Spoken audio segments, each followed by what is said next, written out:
I quit shapewear, but I still managed to keep that smooth fit.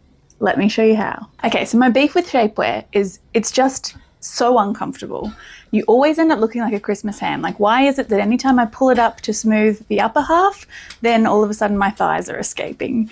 And it always rolls. It never sits right. I'm always super sweaty underneath. And don't mention the fact that I also still have to wear underwear underneath. So it's still causing lines and shapes and bulges where I don't want them to be. Instead, I'm wearing these because if I want a smooth fit, I'm not signing up to be uncomfortable all day. They've got a cotton gusset for pads and they're bamboo, so they actually feel nice to wear. After this, shapewear just feels unnecessary. Now, I know you want to see them underpants, so I'll show you that as well. They've just got such a nice, smooth fit to them that they don't show up any lines underneath anything you wear. They literally work underneath everything. So see how I've got no VPL in these at all. It's just a nice smooth fit and I can wear them under dresses, underpants, underneath everything. These are literally just my new go-to underwear.